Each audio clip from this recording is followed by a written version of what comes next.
96, 528, 2160, 3520 का महत्तम समापवर्त कितना होगा, ये हमें यहाँ पर बताना है। हमने बोला ठीक है, यहाँ पर महत्तम समापवर्त बताना है, यानी कि यहाँ पर क्या बताना है, HCF बताना है। और HCF के लिए क्या करते हैं कि जो संख्या आपकी सभी संख्याओं को पूरी तरह से विभाजित कर देगी वही आपका HCF होगा। हमने बोला ठीक है। अब यहाँ पर यदि हम चेक करते हैं तो यहाँ पर देखिए, यहाँ पर ऑप्शंस पर आ जाते हैं सीधा, और ऑप्शंस में देखते हैं तो यहाँ पर देखिए ये है आपका 12 और ये है आपका 24। यदि हम इनको देखें तो देखिए सीधा ही आपको दिख रहा होगा, यहाँ पर सीधा ही आपको क्या दिख रहा होगा, तो सीधा ही आपको ये दिख रहा होगा कि ये 12 जो है और ये 24 जो है ये 3 से विभाजित हो रहे हैं। किससे हो रहे हैं, 3 से विभाजित हो रहे हैं।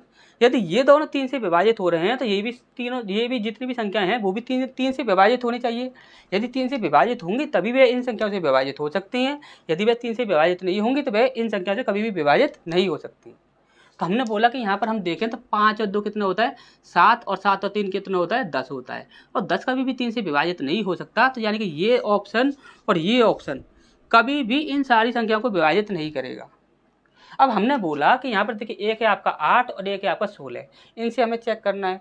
तो हमने बोला आपको देखिए 2 से वही संख्या डिवाइड होती है जिसके लास्ट में 0 हो या फिर सम संख्या हो, कोई भी एक सम संख्या हो। हमने बोला कि यहाँ पर 4 से जो वही संख्या डिवाइड होगी जिस संख्या के अंतिम 2 अंक 4 से विभाजित हो जाएंगे, और यहाँ पर 8 से वही संख्या विभाजित होती है जिस संख्या के अंतिम 3 अंक 8 से विभाजित हो जाएंगे, और 16 से वही संख्या विभाजित होती है जिसके अंतिम 4 अंक 16 से विभाजित हो जाए, तो वह पूरी संख्या 16 से विभाजित हो जाती है।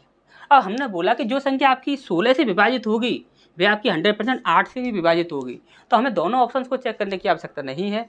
तो हमने बोला कि सिर्फ एक ऑप्शन को चेक कर लेते हैं, 16 से चेक कर लेते हैं, तो यहाँ पर 8 तो अपने आप ही आ जाएगा, क्योंकि जो संख्या 16 से डिवाइड होगी वह 8 से भी डिवाइड होगी। तो हमने बोला 16 से चेक कर लेते हैं, तो हमने बोला 16 दूनी 32 होता है, यहाँ पर आपका 3 बचा, और 16 दूनी 32, यानी कि ये संख्या आपकी 16 से डिवाइड हो रही है। हमने बोला यहाँ पर देखेंगे 16 दूनी 32, सॉरी 16 कम 16, यहाँ पर 4 और 1 5 बच गया, और 5 जो है यानी कि 56 बन जाएगा, ये भी संख्या 16 से डिवाइड हो रही है। और यहाँ पर हम देखते हैं तो देखिए यहाँ पर ये भी संख्या आपकी 16 से डिवाइड हो रही है, और 16 के बारे में 96 भी आता है, यानी कि ये सारी संख्या आपकी 16 से भी डिवाइड हो रही हैं और 8 से भी डिवाइड हो रही हैं। और हमने आपको हमेशा ही HCF के लिए क्या बोला है कि HCF के लिए हमेशा ही याद रखना कि जो ऑप्शंस में सबसे बड़ा जो ऑप्शन होगा वही आपका आंसर होगा, जो छोटा ऑप्शन होगा वो कभी भी आपका आंसर नहीं होगा।